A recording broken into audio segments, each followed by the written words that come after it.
Hello everyone, welcome to my channel CIB with Ashok. Friends, आज हम rural banking के module C में chapter number 17 का पार्ट 1 करेंगे।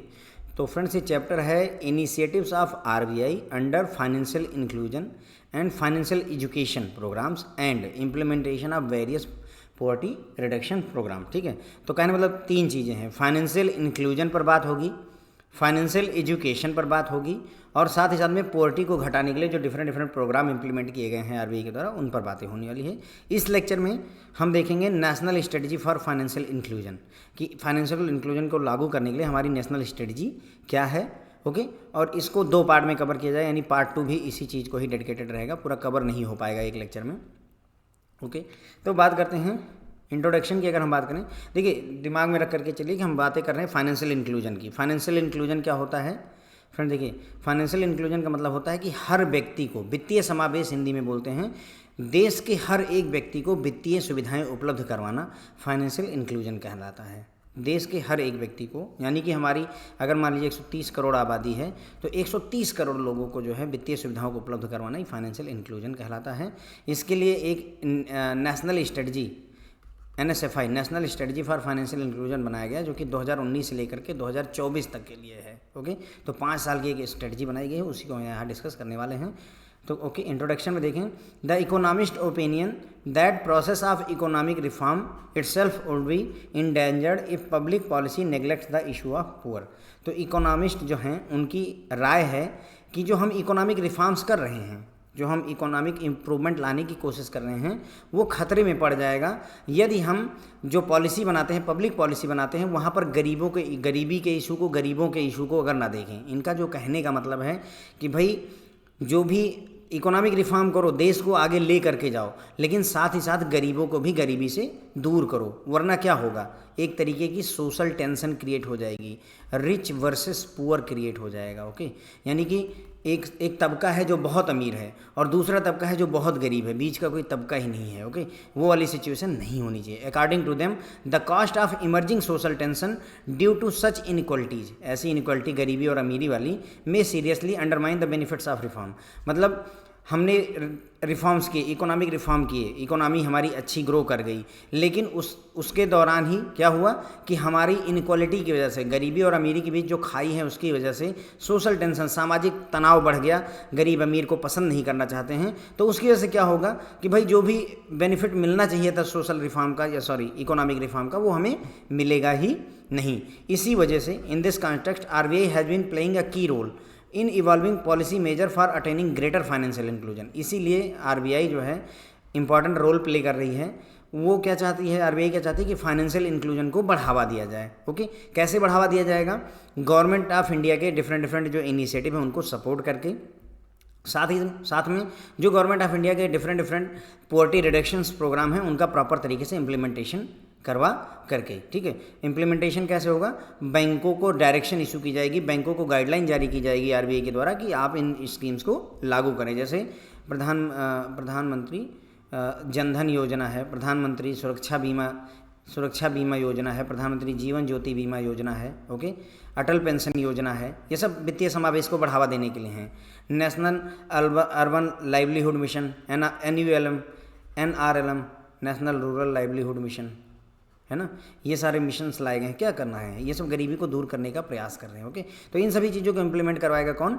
RBI in relation to flow of credit to underserved group. मतलब यहाँ पर कोशिश ये है कि जो लोन है, जो पैसा है, क्रेडिट है, क्रेडिट बोले तो लोन है, वो अंडर सर्व्ड ग्रुप को मिलना चाहिए, ताकि हम अपना जो है ग्रेटर फाइनेंशियल इंक्लूजन को, पॉवर्टी रिडक्शन को अचीव कर सकें। Financial inclusion is yet another element in RBI development role. RBI जो है डेवलपमेंट के रोल में फाइनेंशियल इंक्लूजन को भी बढ़ावा देती, फाइनेंशियल एजुकेशन को भी बढ़ावा देती है। फाइनेंशियल एजुकेशन का क्या मतलब है? आपको अवेयरनेस होनी चाहिए, आपको जानकारी होनी चाहिए कि कैसे फाइनेंशियल प्रोडक्ट को यूज किया जा सकता है। जैसे हमें बैंकों से लोन कैसे मिल सकता है। दूसरा, जो बैंक के डिफरेंट प्रोडक्ट हैं, जैसे UPI हो गया, ओके, उसके बाद में जैसे मोबाइल ऐप हो गया, ये सब कैसे यूज किए जा सकते हैं, नकली नोट क्या होते हैं, असली नोट क्या होते हैं, इन सभी चीज़ों के बारे में अवेयरनेस बढ़ाना ही फाइनेंशियल एजुकेशन कहलाता है। ओके, वित्तीय शिक्षा है ना, वित्तीय शिक्षा। इसके लिए भी आरबीआई को ही जिम्मा मिला हुआ है। ओके, तो ये हो गई फ्रेंड्स हमारी बातें।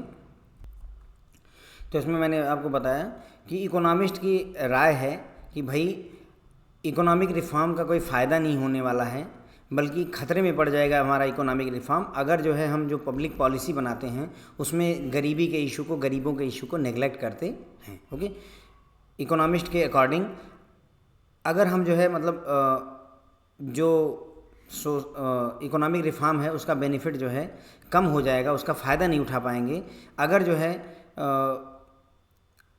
जो सोशल टेंशन है वो बढ़ जाती है इनइक्वालिटी के कारण। मतलब आपने ऐसी पॉलिसी लाई है जिसकी वजह से गरीबों और अमीरों के बीच में खाई बढ़ गई है, जिसकी वजह से सामाजिक टेंशन बढ़ेगा, आपस में मारकाट होगी, लड़ाइयाँ होंगी, तो उसकी वजह से हम जो भी ये हमने इकोनॉमिक रिफॉर्म किया उसका हमें कोई फ़ायदा मिलने वाला नहीं है। इसी कॉन्टेक्स्ट में आरबीआई इंपॉर्टेंट रोल प्ले कर रहा है। वो कोशिश कर रहा है कि ज़्यादा से ज़्यादा फाइनेंशियल इंक्लूजन को बढ़ावा दिया जा सके, और साथ ही साथ में गवर्नमेंट ऑफ इंडिया के जो इनिशिएटिव हैं उनको सपोर्ट किया जाए। किसके रिगार्डिंग? चाहे वो फाइनेंशियल इंक्लूजन के लिए हो, चाहे पॉवर्टी रिडक्शन प्रोग्राम के इम्प्लीमेंटेशन के रिगार्डिंग हो। इस दिशा में रिजर्व बैंक ऑफ इंडिया बैंकों को डायरेक्शंस इशू करती है ताकि जो क्रेडिट है, जो लोन वगैरह है, वो अंडर सर्व्ड ग्रुप को भी हासिल हो सके। फाइनेंशियल एजुकेशन के क्षेत्र में भी रिजर्व बैंक ऑफ इंडिया को इम्पॉर्टेंट रोल प्ले करने की ज़रूरत है। फिर हमने बात शुरू करनी है national strategy for financial inclusion, NSFI। मैंने आपको बताया 2019 से लेकर के 2024 के लिए है national strategy for financial inclusion. while determined efforts have already been taken to increase financial inclusion in the country, a lot of steps are further needed to ensure adequate access to financial services and usage of these services by various segments of underserved and unserved population of the India. तो ये कह रहे हैं कि financial inclusion को बढ़ावा देने के लिए काफ़ी सारे एफर्ट पहले ही किए जा चुके हैं, इसमें कोई डाउट नहीं है, लेकिन उसके बावजूद भी हमें फर्दर स्टेप उठाने की ज़रूरत है ताकि जो भी फाइनेंशियल सर्विस हैं उनको ईजिली एक्सेस कर सकें।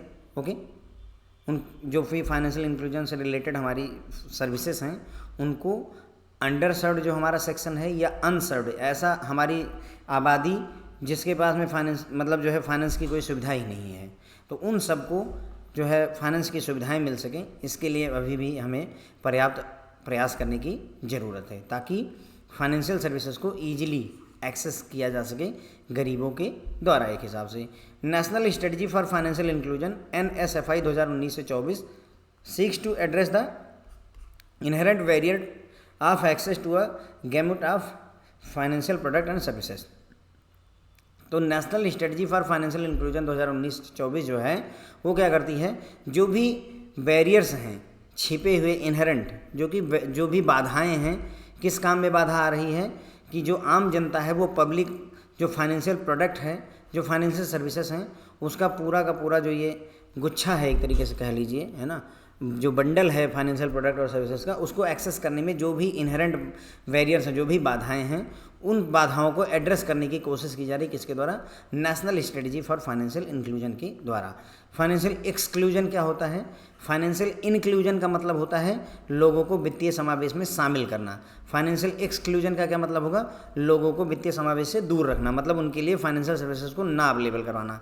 Financial exclusion on the other hand leaves the disadvantaged and low income segment of the society with no choice other than informal options, making them vulnerable to financial distress, debt and poverty।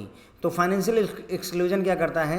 जो disadvantage हैं, जो गरीब तबका है, जिनकी कम आय है, उस segment of society को छोड़ देता है। उनके पास अब कोई और चॉइस नहीं रहती है then informal option. Informal option क्या होता है? देखिए, फॉर्मल ऑप्शन का मतलब हो गया कि आप बैंक से लोन ले लीजिए, NBFC से लोन ले लीजिए। इनफॉर्मल का मतलब आप जो है सेठ, साहूकार, महाजन, दोस्त, रिश्तेदार, इनसे लोन ले लीजिए, that is informal option. Okay, तो इनफॉर्मल ऑप्शन की तरफ ढकेल दिया जाता है किसको? गरीबों को, बेसहारा और असहाय लोगों को, जिसकी वजह से भाई उनका दोहन होता है, फाइनेंशियल डिस्ट्रेस बढ़ेगा, उनकी गरीबी बढ़ेगी, उनकी जो है लोन बढ़ेगा, ज़्यादा से ज़्यादा ब्याज वसूलने की कोशिश करते हैं, 10% पर मंथ के हिसाब से ब्याज लेना स्टार्ट कर देते हैं। तो ये सारी चीज़ें जो है फाइनेंशियल एक्सक्लूजन की वजह से प्रॉब्लम में आ जाती हैं। ओके, तो ये हो गई फ्रेंड्स बातें फाइनेंशियल एक्सक्लूजन के regarding. Approach for preparation of NSFI, अब जब national strategy for financial inclusion को बनाया गया है तो भाई उसमें दुनिया भर के लोगों से राय मशवरा की गई होगी। वही बताई गई है कि national strategy for financial inclusion for India 2019-24 has been prepared by RBI। तो ध्यान रखिएगा, national strategy for financial inclusion किसने प्रिपेयर किया है? रिजर्व बैंक ऑफ इंडिया द्वारा। ये क्वेश्चन आपसे पूछा जा सकता है। इसे रिजर्व बैंक ऑफ इंडिया ने तैयार किया है। किसके तत्वाधान में, किसके सानिध्य में, है ना? तो ये कमेटी है financial inclusion advisory committee. Financial inclusion advisory committee है जिसके तत्वाधान में रिजर्व बैंक ऑफ इंडिया द्वारा प्रिपेयर किया गया है। अंडर एजिस का मतलब होता है इनके सानिध्य में, इनके नीचे रह करके। Is based on input suggestion from government of India.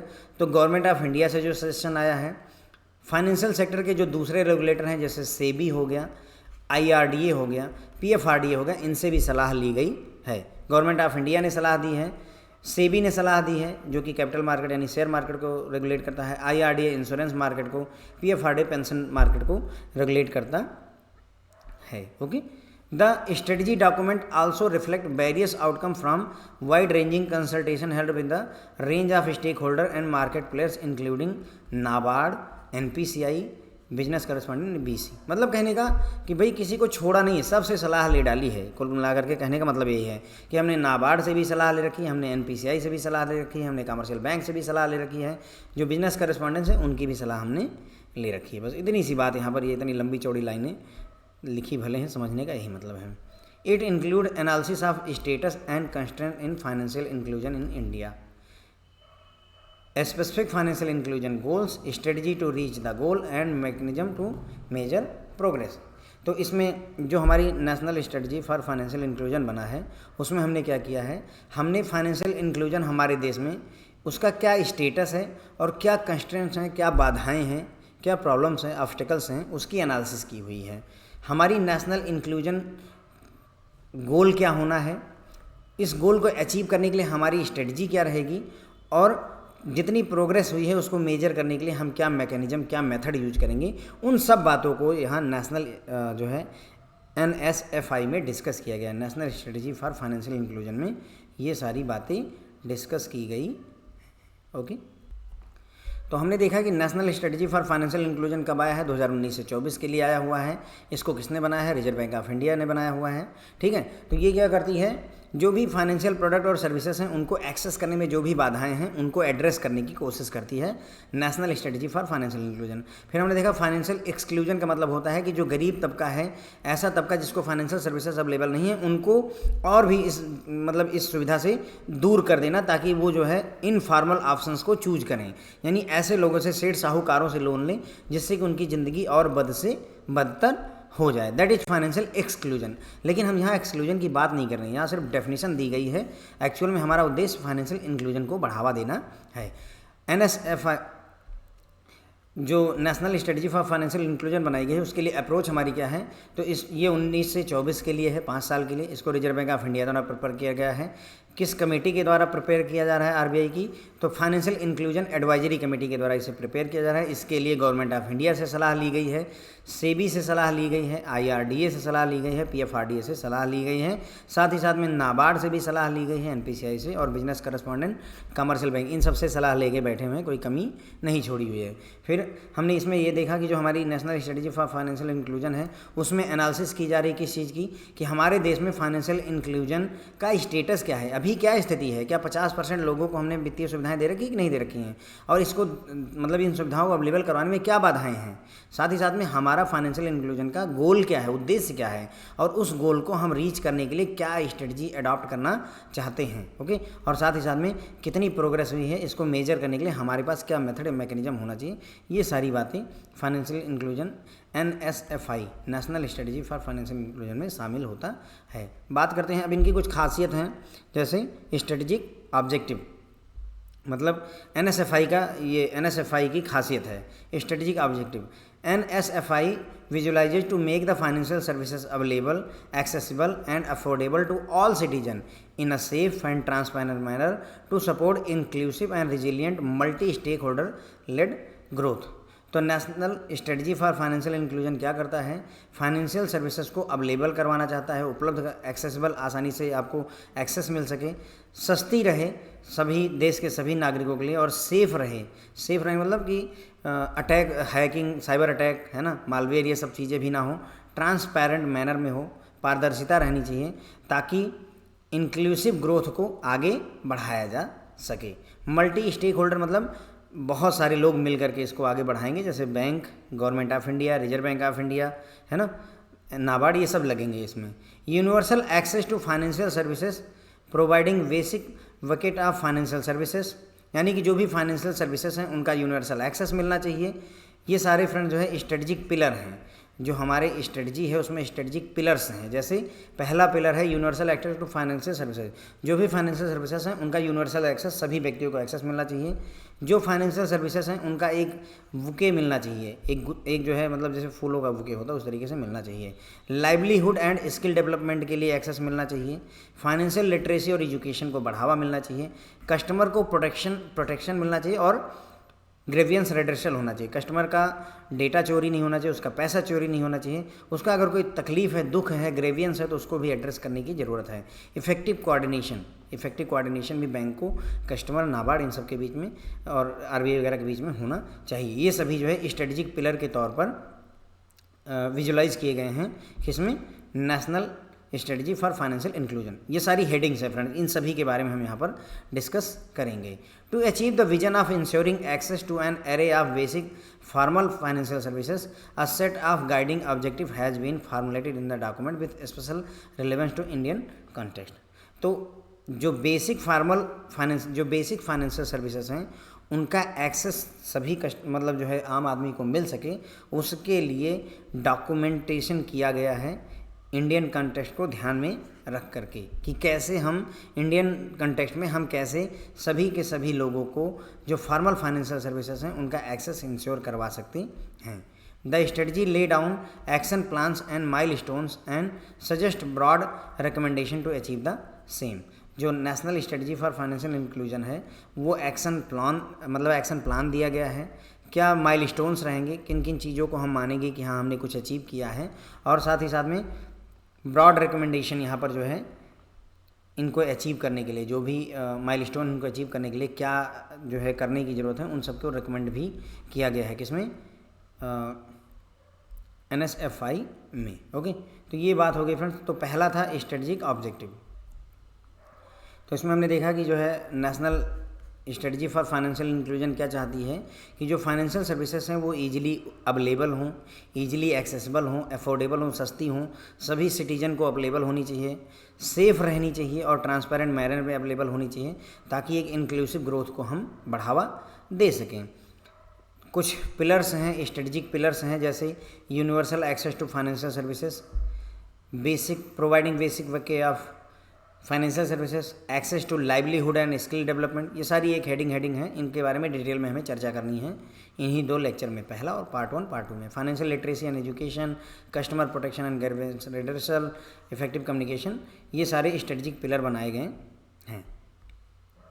तो जो NSFI national strategy for financial inclusion का विजन है कि आपको जो बेसिक फाइनेंशियल सर्विसेज हैं उनका एक्सेस आसानी से मिल सके, तो उसके लिए गाइडलाइन जो है ऑब्जेक्टिव फॉर्मुलेट किए गए हैं डॉक्यूमेंट में। National strategy for financial inclusion में आपका ऑब्जेक्टिव क्या रहना चाहिए उसको जो है डॉक्यूमेंट किया गया है, और ख़ास करके इंडियन कंटेक्स्ट में कैसे अचीव करना है उसके बारे में बात की गई है। जो स्ट्रेटजी है वो एक्शन प्लान देती है कि कैसे कैसे हमें आगे बढ़ना है, क्या माइलस्टोन्स हमें अचीव करने हैं, और साथ ही साथ में ब्रॉड रिकमेंडेशन भी हमें देती है कि हम इन माइलस्टोन्स को कैसे अचीव करेंगे। ठीक है, तो मैंने आपको बताया था ना कि जो जितने भी पिलर्स हैं उन सब के बारे में हमें डिस्कस करना है। जैसे universal access to financial services, यहाँ देखिए ये पिलर था universal access to financial services. अगला हम providing basic way of financial services, फिर ये सारी हेडिंग्स हैं, सबके बारे में डिटेल में हमें यहाँ पर चर्चा करनी है। Universal access to financial services पहला उद्देश्य है हमारा, providing universal access to financial services by expanding the outreach in is key foundation for a successful financial inclusion strategy. तो फाइनेंशियल इंक्लूजन स्ट्रेटजी को हम तभी बढ़ावा दे सकते हैं जब हम क्या करें, हमारा आउटरीच बढ़ाएं। कैसे, भाई हम BC पॉइंट खोल सकते हैं, हम और ज़्यादा ब्रांचेज खोल सकते हैं, है ना। इन सारी चीज़ों की सहायता से हम क्या कर सकते हैं, यूनिवर्सल एक्सेस फाइनेंशियल सर्विसेज को बढ़ावा दे सकते हैं। Over the last 5 to 6 years, especially with the launch of प्रधानमंत्री जनधन योजना in 2014, the total number of access point have increased in country। पिछले 5-6 वर्षों में, और ख़ास करके जब से प्रधानमंत्री जनधन योजना आई है 2014 में, तब से एक्सेस पॉइंट हमारे देश में बढ़े गए हैं। Okay, however there are few part of country including difficult to reach train in north east region, left wing extremist affected district and aspirational district in the country where in the number of access point need to be increase to improve coverage. तो बोल रहे हैं कि वैसे तो हमारे देश में जो एक्सेस पॉइंट हैं उनकी संख्या बहुत बढ़ गई है, लेकिन फिर भी हमारे देश का कुछ ऐसा पार्ट है जहाँ पर अभी ज़्यादा एक्सेस पॉइंट नहीं अवेलेबल है। उनमें कौन कौन से आते हैं, नॉर्थ ईस्ट रीजन में जो हिली एरियाज़ हैं नॉर्थ ईस्ट रीजन के, वहाँ पर नहीं है।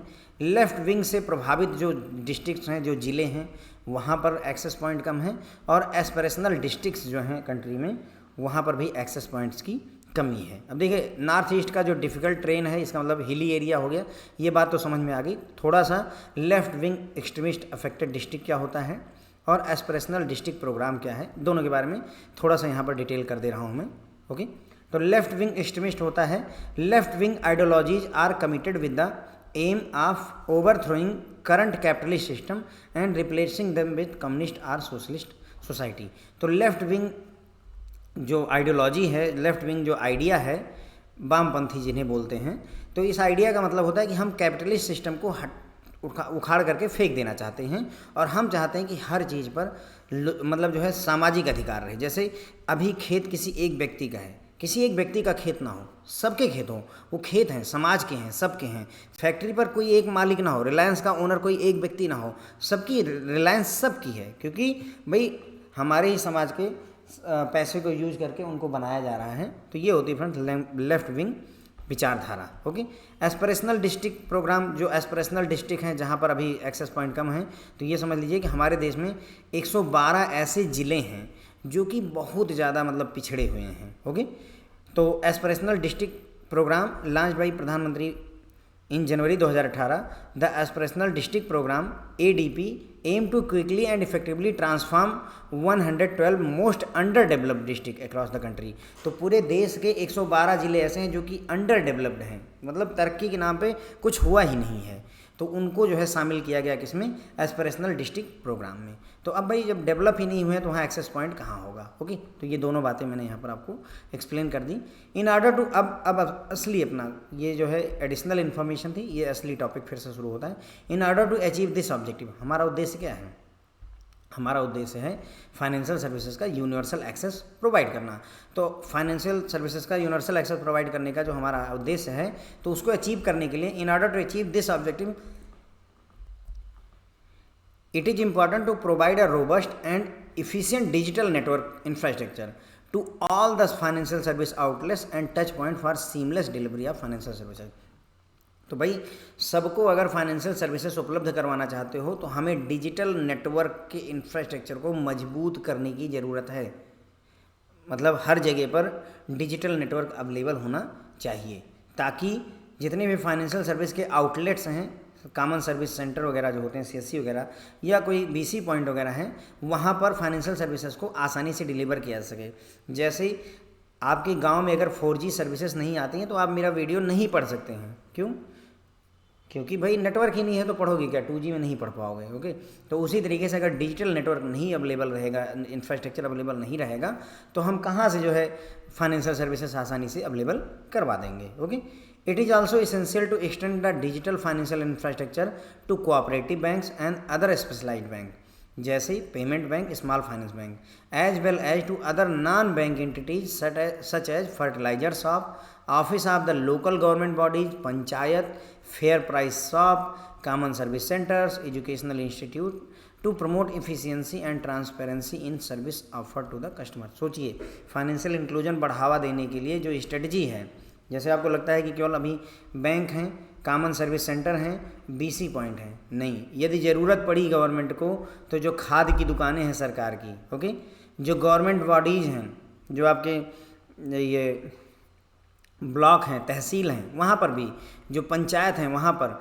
जो फेयर प्राइस शॉप जहाँ से आप ये राशन वगैरह उठाते हैं, वहाँ पर जो आपके स्कूल हैं, कॉलेज हैं, डिग्री कॉलेज वगैरह हैं, इन सब में भी यदि ज़रूरत पड़ती है तो वहाँ पर भी ये मतलब बैंकिंग के पॉइंट्स खोले जाएंगे और उससे फाइनेंशियल इंक्लूजन को बढ़ावा दिया जाएगा। ठीक है, तो डिजिटल इंफ्रास्ट्रक्चर, फाइनेंशियल इंफ्रास्ट्रक्चर को कोऑपरेटिव बैंक्स में भी बढ़ाने की ज़रूरत है, स्पेशलाइज्ड बैंकों में भी बढ़ाने की ज़रूरत है, चाहे स्मॉल बैंक हो चाहे पेमेंट बैंक हो इनके, और इसके अलावा नॉन बैंक इंडस्ट्री में भी देने की ज़रूरत है। मतलब आप सोचिए कि जो हमारी तैयारी है वो किस लेवल की है, यदि ज़रूरत पड़ेगी तो आप पता चलेगा कि जो है जो सरकारी खाद की दुकान है या जो ये अपने कोटेदार होते हैं, राशन वगैरह बांटते हैं, इन सब के घर में जो है बैंक खुलेंगे आने वाले समय में यदि ज़रूरत पड़ती है तो। ओके, तो ये हो गया पहला कोशिश, universal access to financial services. तो इसमें हमने देखा कि भाई अगर आपको फाइनेंशियल इंक्लूजन स्ट्रेटजी को सक्सेसफुल बनाना है तो उसके लिए हमें क्या ज़रूरत है कि हम फाइनेंशियल सर्विसेज का यूनिवर्सल एक्सेस प्रोवाइड करें। उसके लिए हमें ज़रूरत होगी कि हमें इसके आउटरीच को, लोगों तक इसकी पहुंच को बढ़ाना होगा। पिछले 5-6 सालों में जब से प्रधानमंत्री जन धन योजना 2014 में आई है तब से एक्सेस पॉइंट बढ़ गए। एक्सेस पॉइंट का क्या मतलब होता है फ्रेंड, जैसे ज़्यादा जो ब्रांच होती हैं, BC एजेंट्स होते हैं, ये सब एक्सेस पॉइंट होते हैं, तो इनकी संख्या तो बढ़ी है, लेकिन फिर भी देश के कुछ ऐसे हिस्से जहाँ पर ये एक्सेस पॉइंट अभी भी नहीं बढ़ पाए हैं, तो यहाँ पर हमें इनको बढ़ा करके कवरेज इंप्रूव करने की ज़रूरत है। ओके, कहाँ कहाँ नहीं बढ़े हैं? नॉर्थ ईस्टर्न रीजन के जो डिफ़िकल्ट से मतलब कठिनाई से पहुँचने वाले जो एरियाज़ हैं, जो हिली एरिया हैं जहाँ पर आसानी से नहीं पहुँच सकते हैं, वामपंथी विचारधारा से प्रभावित जो ज़िले हैं, एस्पिरेशनल डिस्ट्रिक्ट जो हमारे देश के हैं 112, वहाँ पर जो है अभी एक्सेस पॉइंट कम है, तो यहाँ बढ़ाने की ज़रूरत है। लेफ्ट विंग एक्सट्रीमिस्ट कौन से होते हैं, इसकी ज़्यादा ज़रूरत नहीं, लेकिन फिर भी थोड़ा सा जान लेंगे तो अच्छा रहेगा कि लेफ्ट विंग आइडियोलॉजी ये मानती है कि कैपिटलिस्ट सिस्टम नहीं होना चाहिए, पूंजीवादी विचारधारा को हटा करके समाजवाद को बढ़ाए जाने की ज़रूरत होती है। एस्पिरेशनल डिस्ट्रिक्ट प्रोग्राम 2018 जनवरी 2018 में PM द्वारा लॉन्च किया गया था, मोदी जी द्वारा, और इसमें देश के 112 जो सबसे अंडर डेवलप्ड जो है डिस्ट्रिक्ट्स हैं, ठीक है, उनको अच्छा करने की कोशिश की जा रही है। तो हमें अगर यूनिवर्सल सर्विस को universal access to financial service के टारगेट को अचीव करना है तो उसके लिए ज़रूरत होगी एक मजबूत और इफ़िशियंट डिजिटल नेटवर्क इंफ्रास्ट्रक्चर की, ताकि जितने भी लोग हैं उनको हम फाइनेंशियल सर्विसेज की डिलीवरी आसानी से कर सकें। कहाँ से करेंगे? जो भी फाइनेंशियल सर्विस के आउटलेट या टच पॉइंट्स हैं वहाँ से। इसके अलावा डिजिटल फाइनेंशियल इंफ्रास्ट्रक्चर का जो दायरा है उसको सिर्फ कमर्शियल बैंकों तक ना रखा जाए, बल्कि कोऑपरेटिव बैंक, स्पेशलाइज टाइप के बैंक जैसे payment bank, small finance bank, इनको भी अवेलेबल करवाना चाहिए। साथ ही साथ में अगर ज़रूरत पड़ती है तो नॉन बैंकिंग एंटिटी जैसे खाद की दुकान, लोकल गवर्नमेंट बॉडीज़ की जो ऑफिसेस हैं, तहसील, तालुका है ना, पंचायत वगैरह है, फेयर फूड प्राइस शॉप है ना, FPS में भी, कॉमन सर्विस सेंटर में, अगर ज़रूरत पड़ती है तो एजुकेशनल इंस्टीट्यूट्स में भी, ताकि जो है जो ये फाइनेंशियल सर्विसेज हैं उनको कस्टमर्स को आसानी से अवेलेबल करवाया जा सके। ओके, इसके लिए इन्होंने गाइडलाइन क्या बनाई, मतलब इनके कुछ प्लान्स हैं। NSFI has spelled out the following action plans and milestones for accomplishing the task. तो यूनिवर्सल फाइनेंशियल सर्विस को अचीव करने के लिए एक्शन प्लान और क्या माइलस्टोन होना चाहिए उसके बारे में बात की गई है। Increasing outreach of banking outlet of scheduled commercial bank, payment bank, small finance bank to providing banking access to every village within a 5 kilometre radius, hamlet of 500 house hold in hilly area. Hamlet means होता है friend जो है छोटा सा गाँव, ठीक है, छोटा सा गाँव। इस पर जो है विलियम शेक्सपियर ने एक नॉवल भी लिखा है हैमलेट पर। चलिए, तो इनका कहने का मतलब है कि हमें कोशिश क्या करनी है कि जितने भी गांव हैं हमारे देश में उन सभी जगहों पर बैंकों के आउटलेट होने चाहिए, चाहे वो शेड्यूल्ड कमर्शियल बैंक हो, चाहे पेमेंट बैंक हो, चाहे स्मॉल फाइनेंस बैंक हो, उन सभी का कोई न कोई एक जो है आउटलेट वहाँ पर मौजूद होना चाहिए, एक दुकान उनकी वहाँ पर होनी चाहिए, चाहे वो ब्रांच हो, चाहे BC एजेंट हो, या अगर नहीं पॉसिबल है तो कम से कम गाँव से 5 किलोमीटर की रेडियस में एक जो है ऑप्शन अवेलेबल होना चाहिए। मान लीजिए गांव में, हर गांव में नहीं अवेलेबल करवा पा रहे हैं, लेकिन गांव का व्यक्ति ज़्यादा से ज़्यादा 5 किलोमीटर जाए तो उसको एक ना एक एक्सेस पॉइंट मिल जाना चाहिए। साथ ही साथ में अगर हिली एरिया है और वहाँ पर अगर 500 लोगों का भी कोई गांव है, 500 या 500 से अधिक का गांव है, तो वहाँ पर भी हमें एक बैंकिंग आउटलेट की ज़रूरत पड़ने वाली है।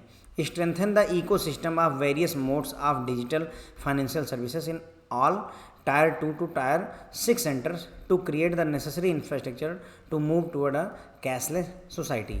तो कैशलेस सोसाइटी की तरफ बढ़ने के लिए जितने भी हमारे शहर हैं वो टायर 2 से लेकर के टायर 6 के जितने भी सेंटर हैं वहाँ पर डिजिटल फाइनेंशियल सर्विसेज के इकोसिस्टम को मजबूत करने की ज़रूरत है।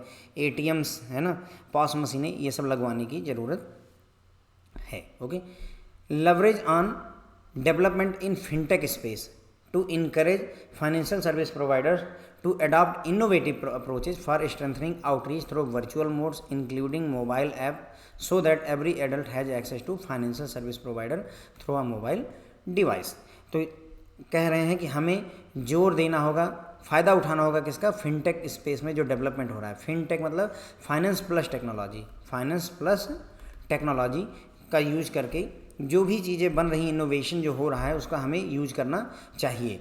यानी कि जो फाइनेंशियल सर्विस प्रोवाइडर हैं उनको इनकरेज किया जाना चाहिए कि वो फिनटेक स्पेस का यूज करें, फिनटेक में जो डेवलपमेंट हो रहे हैं, ताकि वो इनोवेटिव अप्रोच को अडॉप्ट कर सकें, जिससे कि वर्चुअल मोड के सहायता से भी हम लोगों तक पहुंच सकें। मान लीजिए आप ब्रांच नहीं खोल सकते, लेकिन अगर नेटवर्क अवेलेबल है तो अपना मोबाइल ऐप वहाँ पर लॉन्च कर सकते हैं, अपना QR कोड का कॉन्सेप्ट ला सकते हैं, है ना। ये सारी चीज़ें वहाँ पर पहुँचाई जा सकती हैं ताकि जितने भी वयस्क व्यक्ति हैं उनको financial service provider access provide कर सके, किसका, फाइनेंशियल सर्विसेज का, through mobile app in mobile device, है ना। मोबाइल डिवाइस मतलब कहने का ये है कि जो फिनटेक स्पेस में जो भी इनोवेशन हो रहे हैं उनका बढ़िया और बेहतर यूज करने की ज़रूरत है। कुल मिला करके यही बात कही गई है, ठीक है।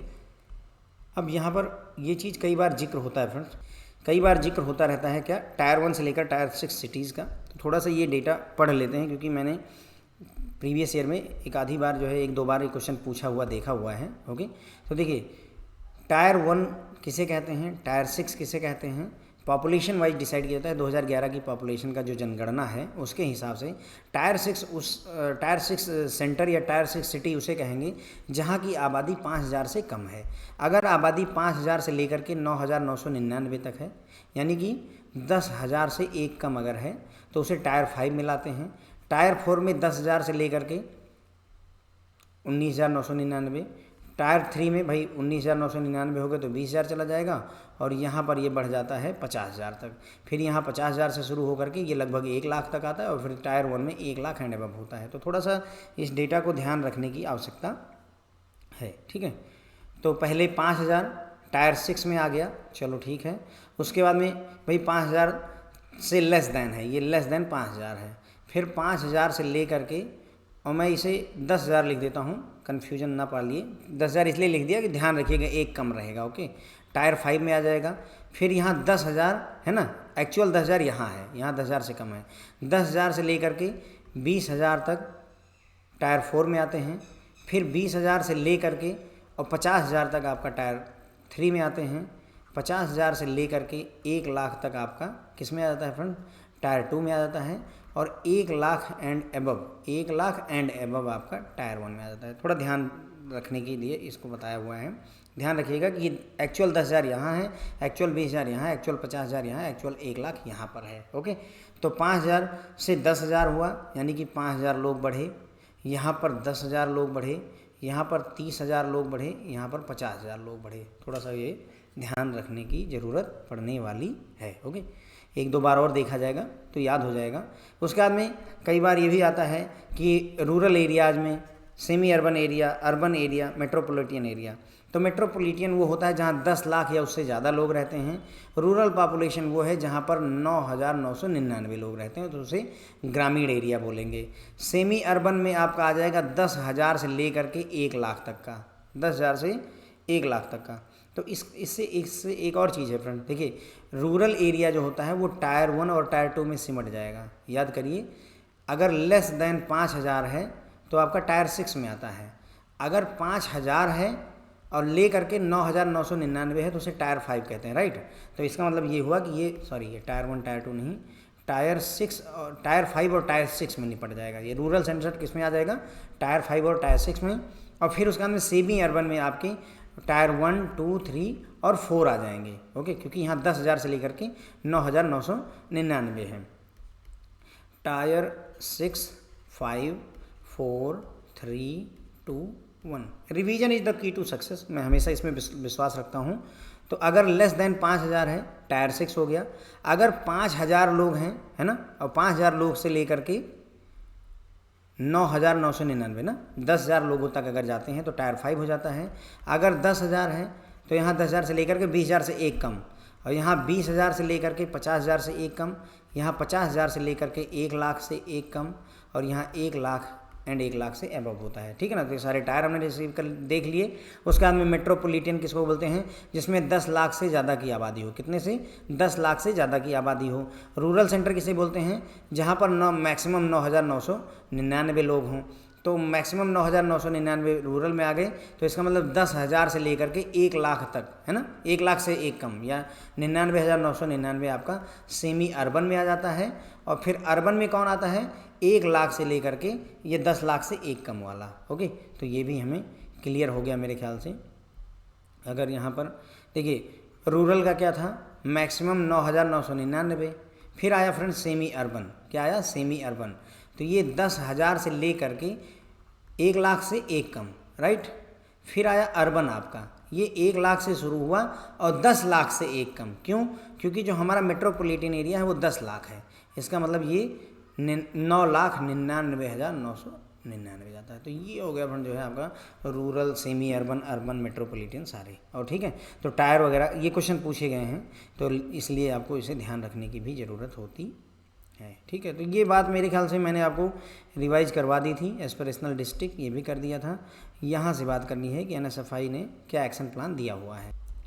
तो देखिए NSFI ने यूनिवर्सल फाइनेंशियल एक्सेस को प्रोवाइड करने के लिए बताया हुआ है कि हमें जो बैंकिंग आउटलेट्स हैं उनकी आउटरीच को बढ़ाने की ज़रूरत है।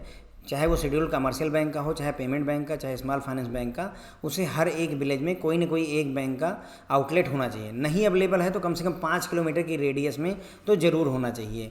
और अगर कोई जो है छोटा सा गांव है जिसमें 500 भी लोग रहते हैं हिली एरिया में, तो वहाँ पर एक बैंक की ब्रांच खोलने की ज़रूरत है, या कोई ना कोई आउटलेट खोलिए। साथ ही साथ में जो टायर 2 से लेकर के टायर 6 के सेंटर हैं हमारे देश के, उनमें डिजिटल फाइनेंशियल सर्विसेज के इकोसिस्टम को मजबूत करने की ज़रूरत है, ताकि हम कैशलेस सोसाइटी, कैशलेस इकोनॉमी की तरफ बढ़ सकें। टायर 2 से लेकर के टायर 6 तक का आपको याद है कि नहीं याद है? टायर 1 में क्या था? टायर 6 से शुरू होता है। टायर 6 में आते हैं 5,000 से लेस, है ना। टायर 5 में आता है 5,000 से लेकर के 10,000 से एक कम। टायर 4 में आता है फ्रेंड 10,000 से ले करके और 20,000 से एक कम। और टायर 3 में आता है 20,000 से लेकर के 50,000 से एक कम। टायर 2 में आता है 50,000 से लेकर के 1,00,000 से एक कम। और टायर 1 में आता है 1,00,000 एंड अबव। ठीक है, तो ये टायर्स हमारे सिटीज़ के हो गए। साथ ही साथ में इन्होंने कहा कि बैंकों को चाहिए कि वो फिनटेक स्पेस में जो भी नए रिसेंट डेवलपमेंट्स हो रहे हैं उनको ज़्यादा से ज़्यादा यूज करें, उनको अडॉप्ट करें, इनोवेटिव अप्रोचेस को अडॉप्ट करें, जिससे वर्चुअल मोड में हम कस्टमर को सर्विस प्रोवाइड कर सकें। जैसे मोबाइल ऐप वगैरह डेवलप किया जा सके, जिससे कि जो भी व्यक्ति है मोबाइल यूज करता है वो फाइनेंशियल सर्विस का यूज कर सके। फिर मैंने आपको टायर वाइज सिटीज़ का लेखा जोखा बताया कि टायर 6 सिटी और टायर 5 सिटी 4, 3, 2, 1 इनमें पॉपुलेशन का क्या आंकड़ा होता है। ठीक है, 2-3 बार बता चुका हूँ अभी तक, तो मेरे ख्याल से आपको याद हो गया होगा। Rural centre, semi urban, urban और मेट्रोपॉलिटन, ये भी हमने आपको बता दिया है। ध्यान रखिएगा, ऐसे याद रखिएगा, मेट्रोपॉलिटन मतलब 10 लाख या उससे अधिक होता है। रूरल का मतलब ज़्यादा से ज़्यादा 99,999। अगर ये दो आपने याद कर लिए तो देखो, अगर ये 10 लाख मेट्रोपॉलिटन याद है तो उससे नीचे आता है क्या? अर्बन वाला। इसका मतलब ये हुआ फ्रेंड ना 10 लाख से एक कम, 10 लाख से एक कम मैक्सिमम होगा, और मिनिमम 1,00,000 कर लो। और अगर ये 1,00,000 है तो इसका मतलब ये 1,00,000 से एक कम से शुरू होगा, और यहाँ 99,999 हो गया, तो यहाँ 10,000 ले लो। थोड़ा सा आइडिया लगा करके आप इसको याद कर सकोगे। ठीक है फ्रेंड, तो इसी पर ये लेक्चर ख़त्म होगा। इसको हम टू बी कंटिन्यूड करेंगे, अगले एपिसोड में ख़त्म करेंगे। Thank you so much friends.